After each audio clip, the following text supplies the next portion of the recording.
En estos días se está hablando mucho, se está mencionando mucho la palabra fascismo, que es una palabra que contiene distintos significados. Por supuesto que tiene un componente ideológico, vinculado a ideas reaccionarias, conservadoras. Pero el fascismo también es un método de poder, es un mecanismo, es una forma de ejercer el poder, que tiene pretensiones hegemónicas y que tiene una práctica que refiere básicamente a dividir para reinar, generar fragmentos, grupos sociales que se teman, se recelen, compitan y se neutralicen entre sí. El famoso dividir para reinar. ¿Cómo se consigue esto? Bueno, generando justamente una fragmentación de la sociedad. Generando el encapsulamiento de las víctimas. Que las víctimas del proceso fascista, que en definitiva, en términos económicos, lo que alumbra es una transferencia regresiva de ingresos, es decir, le saca plata del bolsillo a los sectores populares para dársela a la élite. En general, los procesos fascistas tienen esa consecuencia económica, generan o potencian o enriquecen una élite que ya existía y empobrecen, pauperizan a mayorías populares que abrazan al fascismo por desesperación, por enojo, por fastidio, por hartazgo, pero que terminan siendo las principales víctimas de un proceso fascista. Eso es lo que cuenta la historia. Ahora, claro, todas las cosas ocurren en su contexto y no se repite de manera lineal. La historia se repite como mueca. Y ahí hay un elemento del neofascismo que representa a Milei, y no solamente Milei, otras expresiones políticas de época, que tiene sus particularidades. ¿Por qué? Bueno, porque ataca colectivos que en otras épocas no existían. Por ejemplo, el colectivo LGBTIQ+, que es un colectivo que adquirió potencia a partir justamente de reivindicaciones, de obtención de derechos, de su decisión como colectivo de salir del closet, lo que decía hace un ratito Franco Torgia con nosotros. Claro, ese es un mecanismo cotidiano, desgastante, abrumador, pero que al mismo tiempo ejercita en la resistencia.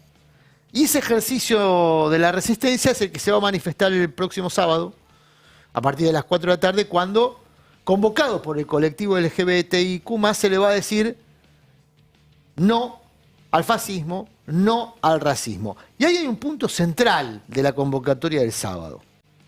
Porque Milei, en su discurso en Davos, agredió, con ese paralelismo horrible, de aunar en el mismo concepto pedofilia con homosexualidad, en esa expresión, Milei activó políticas públicas. No es solamente una provocación retórica, un discurso. No, es el presidente. Y el presidente en esa expresión activó políticas públicas que buscan, por ejemplo, desandar caminos ya consolidados en la Argentina en materia de derechos. Modificar legislación, eliminar, por ejemplo, la figura del femicidio, desgravar los agravantes penales sobre crímenes de odio. Es decir, que hay correlato legislativo de ese discurso. Y entonces, ¿qué es lo que pasó ayer en la asamblea del ESAMA? Segunda asamblea, la primera había sido prácticamente espontánea el sábado, la de ayer ya con pretensiones de organizar, como se hizo, la marcha del próximo sábado. Lo que ocurrió ayer en Parque Lezama es que se pronunció una convocatoria que lo que busca es evitar justamente este mecanismo de encapsulamiento, de fragmentación que tienen los gobiernos fascistas para reinar, para ejercer el poder de modo hegemónico, para infundir el miedo, pero al mismo tiempo servirse del miedo manipulado desde el poder. Es muy inteligente la convocatoria de este sábado, porque toma las experiencias de convocatorias anteriores dentro de este mismo gobierno, por ejemplo, la convocatoria de la marcha universitaria, que los propios convocantes se encargaron de encapsular. ¿Recuerdan que, como muchos de los que convocaban era el radicalismo y el radicalismo estaba en ese lío, ahora finalmente ya resuelto, la mayoría de los dirigentes radicales son colaboracionistas del gobierno. Hay algunos que no, pero la mayoría de los dirigentes radicales son colaboracionistas. Bueno, ¿qué pasaba? Como estaban los radicales ahí al frente de esta convocatoria y al mismo tiempo no querían aparecer cerca del kirchnerismo, jugaron a encapsular, a mantenerlo como una marcha y un reclamo sectorial. Y ahí quedó. La marcha universitaria no fue el germen de un proceso de resistencia que incorporara a todas las víctimas del gobierno de Milei, por decisión de sus convocantes.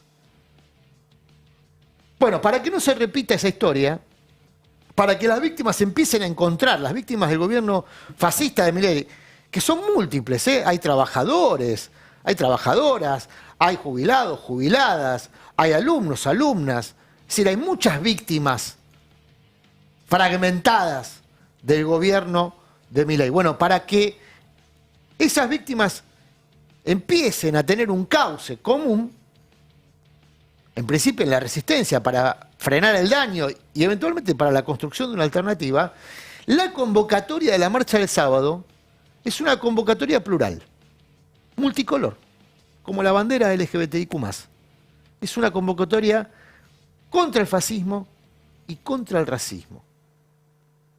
Ahí estaremos todos entonces, en esa convocatoria plural, para decirle al gobierno de Milei dos cosas: que ratificamos el compromiso de la Argentina por una convivencia plural, donde estemos todos invitados, convidados a convivir con justa distribución del ingreso, y al mismo tiempo para decirle nunca más a los gobiernos como el de Javier Milei. De 12 a 14. Adrián Murano y equipo hacen Verdades Afiladas.